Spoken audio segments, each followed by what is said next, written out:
नमस्कार दोस्तों, मैं शिवजी बेनीवाल। मेरे इस यूट्यूब चैनल पर आप सभी का हार्दिक स्वागत है। और आज हम ज्यामिति से संबंधित कुछ महत्वपूर्ण परिभाषाओं की बात करेंगे। मैथमेटिक्स में बहुत सी ऐसी चीज़ें होती हैं जो हमें ध्यान रखना बेहद ज़रूरी होता है। तो सबसे पहले हम बात करते हैं बिंदु क्या होता है। तो जो बिंदु है, बिंदु क्या होता है, देखिए दोस्तों, बिंदु की कोई लंबाई और कोई चौड़ाई नहीं होती है। जैसे आप लोगों को यहाँ दिख रहा होगा, ये बिंदु होता है। एक और हम इसे उदाहरण की बात करें तो इधर हम ऐसे आपको बता सकते हैं कि ये क्या कहलाता है दोस्तों, बिंदु। क्योंकि बिंदु में ना तो कोई लंबाई होगी और ना ही कोई चौड़ाई होगी। दूसरी हम बात करें रेखा की। रेखा किसे कहते हैं? तो रेखा किसे कहते हैं, देखो, रेखा एक ऐसा रेखाखंड होता है जिसमें हम दोनों तरफ अनंत तक बढ़ा सकते हैं। कहने का मतलब, रेखा एक ऐसा रेखाखंड होता है जिसको हम दोनों तरफ अनंत रूप से बढ़ा सकते हैं उसको। जैसे आपके सामने मैंने ये ए बी बनाया। इस ए बी में देखिए दोस्तों, ये ए बी जो है, इसको इधर भी हम आगे तक बढ़ा सकते हैं और इधर भी इसको आगे तक हम बढ़ा सकते हैं। तो ये जो दोनों तरफ हम जिसको अनंत तक बढ़ा सकते हैं वो हमारे पास रेखा होगी। फिर उसके बाद में देखो, रेखाओं के प्रकार। रेखाएं कितने प्रकार की होती हैं बहुत से लोगों को पता नहीं होता है।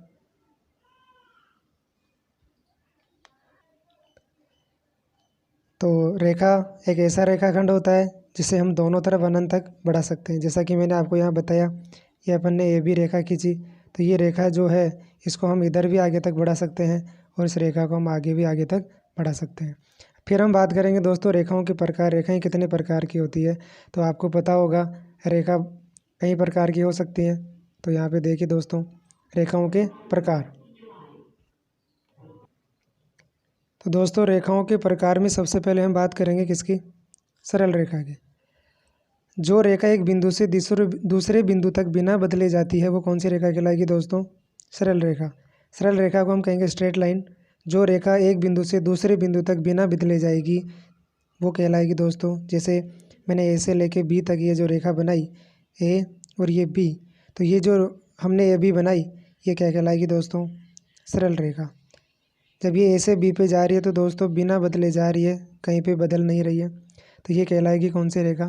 सरल रेखा। फिर हम बात करते हैं दोस्तों, दूसरे नंबर पे आती है हमारे पास वक्र रेखा। वक्र रेखा का मतलब होता है दोस्तों कर्व्ड लाइन। इस कर्व्ड लाइन का मतलब क्या होता है कि जो एक रेखा एक बिंदु से दूसरे बिंदु तक जाएगी तो वो टेढ़ी मेढ़ी होकर जाएगी।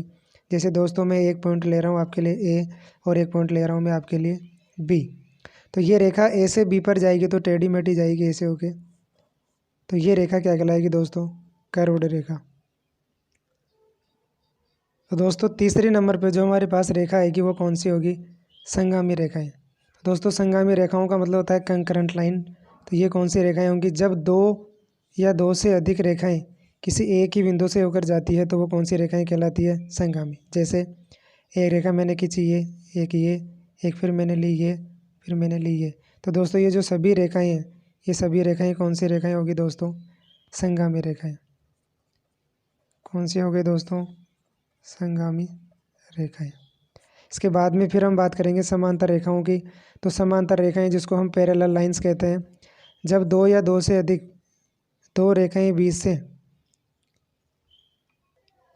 जब दो रेखाओं के बीच की दूरी सदैव समान रहे तो वो कौन सी रेखाएं कहलाएंगी दोस्तों? समांतर रेखाएं। देखिए, सबसे पहले मैं एक लाइन खींचता हूँ आपके लिए ए बी और दूसरी लाइन खींची मैंने आपके लिए सी डी। तो ये दोनों रेखाएं समांतर रेखाएं कब होगी? जब इनके ये बीच की दूरी जो है वो क्या रहनी चाहिए? सदैव समान। और ये दोनों आपस में कभी कहीं भी जाके नहीं मिलेगी, चाहे कितनी दूर चली जाएंगी दोनों। तो दोनों रेखाएं क्या कहलाएंगी दोस्तों? समांतर रेखाएं। इसके बाद में फिर हम बात करते हैं तिर्यक रेखा। तिर्यक रेखा का मतलब क्या होता है दोस्तों? Slant line. जो रेखा दो या दो से अधिक रेखाओं को प्रतिच्छेद करे या काटे, जो रेखा दो या दो से अधिक रेखाओं को काटे वो क्या कहलाती है? तिर्यक रेखा। जैसे दोस्तों, पहली रेखा हमने लिख दी कौन सी? A B. दूसरी रेखा हमारे पास कौन सी हो गई? C D. तो इन दोनों रेखाओं को ये जो रेखा काटेगी, ये रेखा ही क्या कहलाएगी? तिर्यक रेखा। फिर उसके बाद में हम बात करते हैं समपाती रेखाएं। तो समपाती रेखाएं कौन सी रेखाएं होंगी दोस्तों?